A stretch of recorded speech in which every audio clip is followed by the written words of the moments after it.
At Christmas, my mom showed our old photo albums to my fiancé. He froze, grabbed my hand, and whispered, "Don't you see it?" "See what? How can you not see it?" He showed me, and I couldn't unsee it. 5 hours later, I called the police. I always thought if something like this ever happened, something life-upending, something worth telling a therapist or a documentary crew, it would come with music. You know, that low hum in the background, a cinematic tension, maybe a thunderclap. But no, there was potato salad, there was overcooked lamb, there was my mom humming Mariah Carey while wiping the kitchen counter like she hadn't just weaponized nostalgia for the 20th consecutive year. No thunder, just that weird smell our house always has over the holidays. Lemon cleaner and something vaguely burnt. I wasn't expecting anything. That's the thing. I walked in like I always do, smiled like I always do, pretended this wasn't going to be another annual reminder that I never quite fit into the frame. My fiancé, Ethan, was his usual calm self, observant, quiet, the kind of man who could make a living just by noticing things. I'd brought him because I thought he could anchor me, jokes on me, I guess. My sister Emily was already there, swirling her wine and wearing something beige and expensive-looking. Her boyfriend nodded a lot. My parents smiled like they meant it. Dinner was dinner familiar, tight-lipped, tense beneath the surface. The roast was dry. The coleslaw was sharp. My mom asked Emily about her new job. My dad asked Ethan about computers like he'd never met a millennial before. No one asked me anything, but that's standard. I used to get upset. Now I just count how long it takes for them to pretend I'm not there. This year, 9 minutes after dessert, Mom did what she always does. She clapped her hands and said, "I brought the albums out," like it was a surprise and not something she had planned with military precision. She always brings the albums, always acts like she just happened to find them in the hallway closet under a pile of dish towels. And we all smile like we haven't seen the same stained pages 100 times before. Emily leaned in like she was watching an award show. Her boyfriend put on his best interested face. Ethan sat next to me, quiet. I watched him more than the pictures. First album, birthdays, beach trips, awkward school photos. Second album, Emily as a baby. Mom glowing. Dad proud. Third album, me. That's when Ethan changed. He didn't say anything at first, but I saw it. The way his shoulders tensed, the way he squinted at one page, then another, the way he tilted his head the exact same way he does when he's retouching a photo and spots a bad crop. He was scanning, measuring, and then, without looking at me, he grabbed my hand under the table. "Don't you see it?" he whispered. I blinked. "See what? How can you not see it?" Then he dropped my hand and went back to flipping pages like nothing had happened, smiling, nodding at my mom's commentary about how I once tried to feed a pine cone to a stray cat. I sat there frozen. My ears were ringing. I tried to match his rhythm, keep my smile in place, but it felt like my skin was on backwards when I leaned in and asked him again. He shook his head slightly. "I'll explain later," he said. "Just go along with it." Which is honestly the emotional motto of my entire childhood. We left 20 minutes later. Ethan made up something about an early flight, or maybe it was a late Zoom call. My mom fussed. My dad didn't care. Emily didn't look up from her phone. I kissed everyone goodbye like I wasn't unraveling inside. In the car, Ethan reached into his coat and pulled out a few loose photos. He must have taken them from the pile beside the albums. I hadn't even noticed. "Look," he said. I did. Kind of. The first one was me in a pink coat standing in front of a brick wall. I'd seen it before. It lived in my memory like bad wallpaper. "What?" I said. "It's just a photo." He handed me 2 more. "Same face," he said. "Same angle. Same smile. Same shadows. Look closer." I looked, and then I saw it. It was me. The exact same version of me. Copy-pasted into different settings. One in front of a fence, one by a swing set, one at a fountain. But the expression never changed. Not one muscle. They reused my face. I said.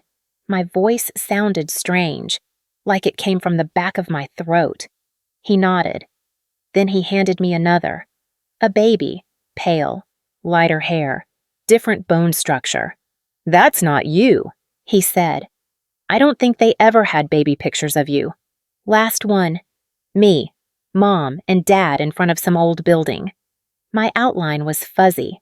The shadows didn't match. I looked like a sticker someone forgot to finish peeling. I stared at it for a long time. Then I laughed. Not a real laugh. The kind of sound you make when something breaks in your head. "So, I'm a collage," I said. "That's fun." Ethan didn't laugh. "Why would they fake this?" I asked. He didn't answer. Neither did I. I didn't know it yet. But 5 hours later, I would be calling the police. The thing about denial is that it doesn't break all at once. It leaks like an old pipe under the sink that everyone agrees not to talk about. You know it's dripping. You hear it, smell it, but you keep washing your hands and walking away. I stared at those photos all night. Ethan eventually fell asleep beside me, but I didn't move. Just sat there in bed like some kid waiting for monsters to show up. Except the monsters already had names.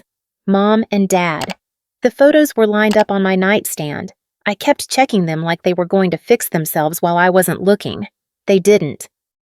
My face was still there, pasted, triplicated, frozen in some preset expression I didn't remember making. That baby's still not me. The lighting's still all wrong. And it hit me, not as a scream or some thunderclap of realization, but like a whisper I couldn't unhear. I had no idea where I came from. I mean that literally. I have no memories before I was 5. None. When I was younger, I used to think that was normal. Or maybe not normal exactly, but at least explainable. My parents said it was because of the fire. I was little. They said I was traumatized. They said the brain protects itself. They said a lot of things. And I believed them because what's the alternative? Telling your second-grade teacher that you think you skipped being a toddler, that your earliest memory is of standing in a fluorescent-lit hallway in a new city with your mom telling you to smile at someone holding a clipboard. Yeah, that was my first real memory. The social services office. The buzz of lights. The feeling that everything was loud and cold and wrong. I understood English, but I understood the look in my mom's eyes. Perform.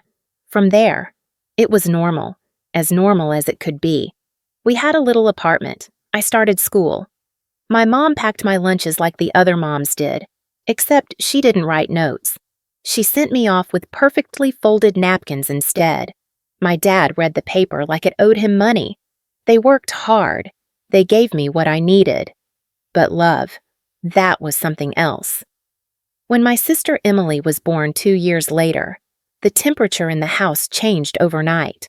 Suddenly, there were baby books and camcorder footage and scrapbooks with glitter letters. There were birthday parties with coordinated themes. There were spa days. There were hugs. There was warmth. None of that had been there for me ever. With me, it was always, "You're strong, you're independent, you never needed much." Which is just another way of saying, "We didn't give you much." I used to tell myself it was because I was older, because I was first, because they were figuring it out. But now I wasn't so sure. There were no aunts, no uncles, no cousins. No one ever visited from the old town. We never went back. My parents said they had no one left. It was the fire, they said. Everyone is scattered. I asked about family once. My dad said it was complicated. My mom changed the subject. And then there was the Facebook message. I was 15. I walked into the kitchen and saw her on the laptop. She was staring at a message in a language I couldn't read at the time. Spanish. There was a name I didn't recognize. A woman. The message had hearts in it. My mom's face was blank. Then she deleted it, blocked the sender, closed the laptop when I asked who it was. She said, "Spam. Spam doesn't send you messages that make your hands shake." But I let it go because I always let it go. I was diagnosed with PTSD at 17. Nightmares, panic attacks. This dull, ever-present fear, like something was always about to happen, like I was waiting for a door to slam that never did. My therapist asked me about the fire. I told her I didn't remember it. She said that was probably why. Except now I know I wasn't scared of the fire. I was scared of her. I didn't remember that right away. It didn't hit like lightning. It came in pieces. That night, as I sat at the kitchen table, staring at the photos Ethan had taken, one memory blinked to life like a flashlight in a dark room. A woman, not my mother, not the one who raised me. Someone else. A softer face, dark eyes. She smelled like citrus. I was holding her hand. And then there was another woman, not the one who raised me. Someone else, softer voice, gentle hands. I was holding her hand. Then the woman I grew up calling Mom walked in. She was younger, smiling like she'd just arrived. The first woman leaned down and said in Spanish, "This is your babysitter." That was the first time I met her. Then another flash, me pulling on a coat, crying, saying, "I want Mama," and a hand on my shoulder tight. "Don't say that again. If you talk about her, you disappear." I remember those words now. I didn't before, but they were there, buried under years of being told to smile for the camera, and then the screaming. I was in a bed, new, strange, my legs kicking, my chest burning. I was calling for her. The first woman, the one who smelled like citrus, and another voice. Cold. Enough. I don't know how long the panic lasted, maybe minutes, maybe centuries. Ethan found me on the kitchen floor gasping, my palms flat against the tiles like I was trying to hold on to something. He tried to touch me. I flinched. He sat beside me instead, not saying anything. And somewhere in the middle of that, still on the floor, breath caught in my throat, vision swimming, I reached for my phone and dialed 911. The operator picked up on the third ring. 911, what's your emergency? My chest was caving in. My mouth opened, but no sound came out at first. Ethan was still kneeling beside me, one hand on my back, steadying my breath like he could anchor it. I finally forced the words out. "I've been kidnapped." A pause. Sharper now. "Ma'am, are you safe right now?" "I think so. I'm home." "Is the person who took you with you now?" "No. No. It was a long time ago. I think I just remembered it." Another pause. Then a shift in tone. Gentle. Still controlled. "Okay. Take a breath for me. You're not in danger right now." "No, but it's real. I remember now." They weren't my parents. Ethan reached over and took the phone. "Hi, this is her fiancé. She's having a panic attack. Just came on about 15 minutes ago. She's been uncovering some things." Childhood photos that look clearly edited. No birth records, weird inconsistencies. And she just had a very vivid memory. She believes she was abducted when she was around 5. It would have happened 25 years ago outside the U.S. The operator stayed calm. "I understand." "What's your location?" Ethan gave our address. "I'm going to log this as a welfare check and forward it to the department's investigative unit," she said. "You'll get a call from someone to follow up. If either of you feels unsafe in the meantime, don't wait. Call us back immediately." Ethan thanked her and hung up. I was still shaking, but the words had been said out loud to someone real, and there was no undoing that. I didn't sleep. I showered, changed clothes, folded laundry I didn't remember putting in. I think I emptied the dishwasher at one point. Ethan hovered, made tea, watched me like I was glassware in an earthquake. "You should rest," he said at one point. I nodded, didn't move. I kept expecting someone to knock on the door or burst through it, or for the floor to just fall out from under me. Instead, the apartment stayed quiet, humming softly like it didn't care what was happening to me. The next morning, I got an email, case file opened, pending contact from an assigned officer. Someone would be in touch. That was it. I showed Ethan. He read it twice, then just nodded. "It's real now," he said. Real? Like it hadn't been real when I was curled on the kitchen floor trying to remember if I'd ever actually had a mother. The knock came 2 days later. 3 taps. Measured. Calm. Like a favor. I opened the door and saw my mom holding a brown paper bag like she was delivering cookies. My dad stood slightly behind her, hands in his coat pockets, face neutral. "Can we come in?" she asked, already stepping forward. Ethan appeared beside me. I nodded slowly and let them in. They sat on the couch like they were guests. My mom put the paper bag on the coffee table. "I brought some of that soup you like. The carrot one from when you were sick that time. That time I was 8 and she told me to stop crying because I wasn't dying." "That soup?" "Thanks," I said flatly. She smoothed her coat and looked around the apartment like it might help her figure out what to say. My dad stayed standing. "We spoke to the police," she said finally. "They said you filed a report." "I did." She looked like she wanted to be offended, but didn't have the energy. "You should have just come to us first." "Would you have told me the truth?" She paused, blinked. "We didn't want to hurt you." Ethan spoke. "So, it's true." My dad finally stepped forward. "Yes," he said. "You're not biologically ours." I exhaled through my nose. Not relief, just confirmation of something I already knew, but needed someone to say out loud. My mom nodded. "Your mother was young, very young. She couldn't take care of you. She begged us to take you with us." "Begged," I said. "She wanted you to have a better life." "We were leaving and she was staying behind. It was the fire. She knew what that meant. So where is she now?" My mom folded her hands. "We don't know. You never checked. It was complicated." Ethan crossed his arms. "Why fake the photos?" My dad didn't flinch. "We didn't want her to feel like she didn't belong, so you erased her real life and invented one?" Ethan asked. My mom's voice cracked. "You were 5. You cried for her for weeks. It was awful. But you adjusted. You forgot. We thought it was better that way." "You could have told me," I said. "And said what?" she snapped. "That we took you from your mother, that you had a life you'd never remember. You would have hated us. You think I don't." Silence. Then she pulled something from her bag. A photo. Me, maybe 6 years old, holding my dad's hand. "This one's real," she said. "Like that was supposed to fix it. I didn't touch it." They stood. My dad looked at Ethan, then at me. "We didn't steal you. We rescued you." I didn't answer. Neither did Ethan. And the worst part, for about 10 seconds, I almost believed them. I didn't ask them gently. I said, "Tell me her name." My mom blinked like she didn't understand the question. My dad did his usual thing where he rubbed his face like he was exhausted by the weight of having to deal with me. "You were 5, she said. "Your memories, they aren't reliable." "Try me." She shook her head. "We didn't want to hurt you. You already did." They looked at each other. Then my dad said the name like it was a confession. "Maria Lopez." No address.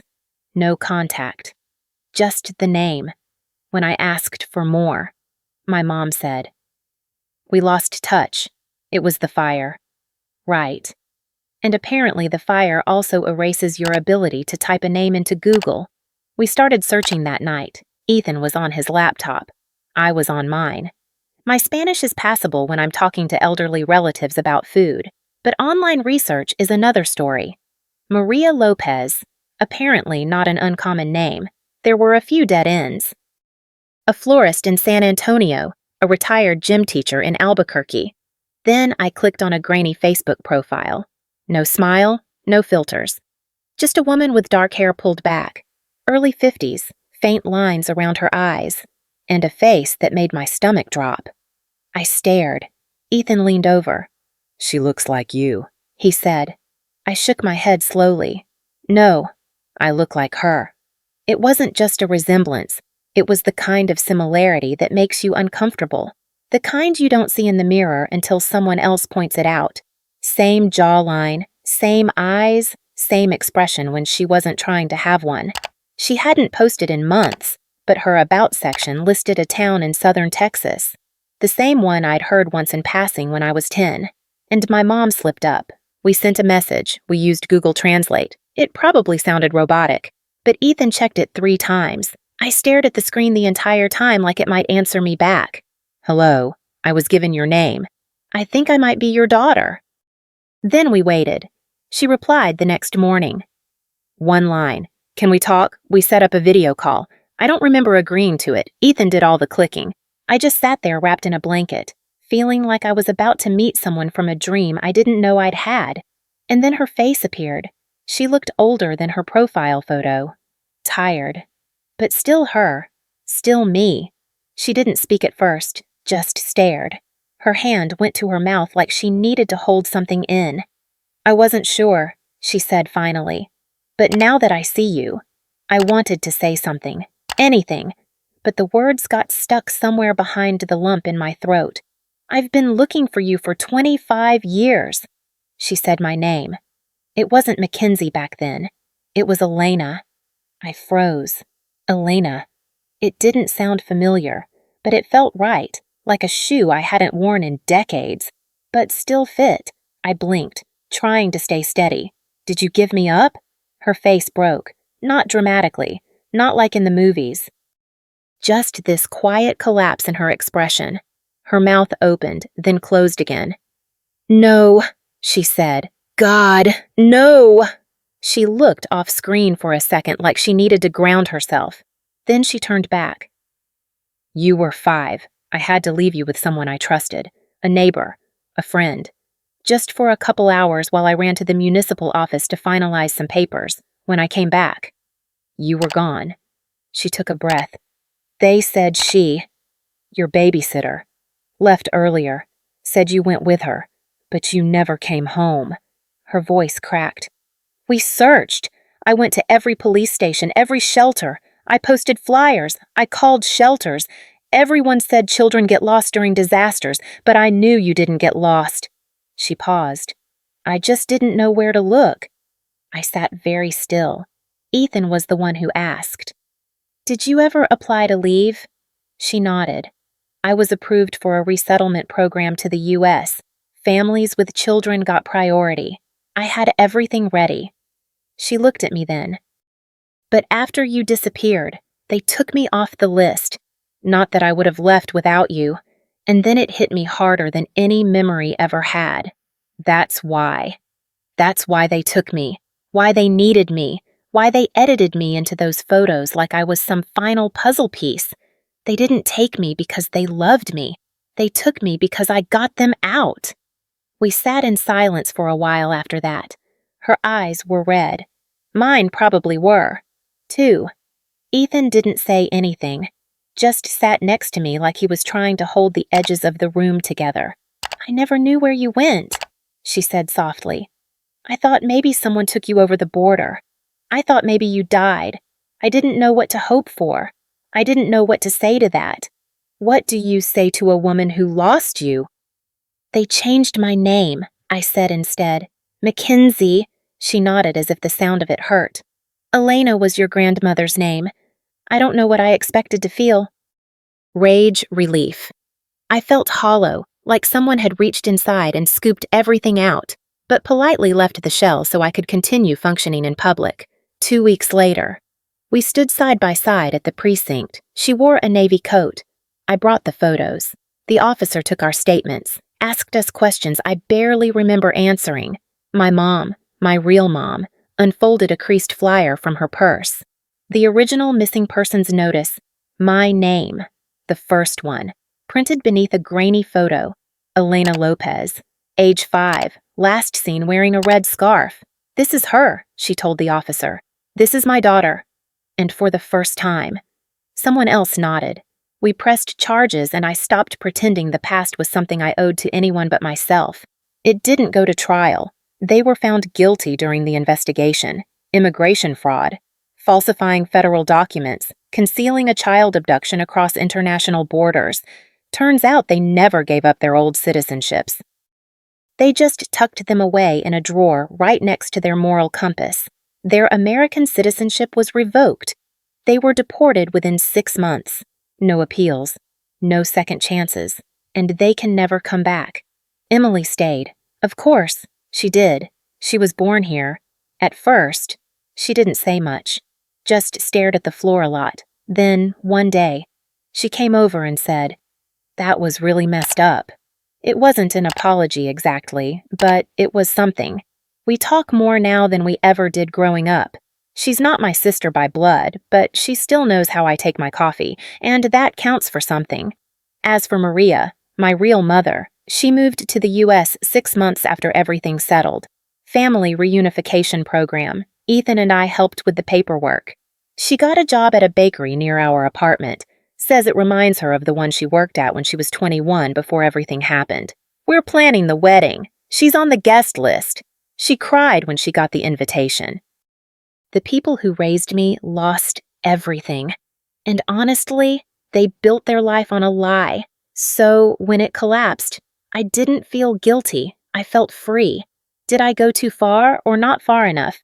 Tell me in the comments. Mackenzie learns that her identity and past were built on a lie, uncovering a painful truth about her abduction and falsified life.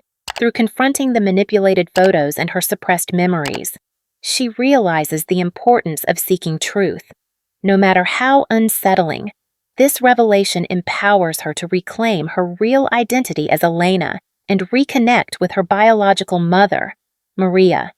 The experience teaches her that facing difficult realities, though shattering, can lead to freedom and authenticity, allowing her to break free from a false narrative and embrace her true self without guilt or obligation to those who deceived her.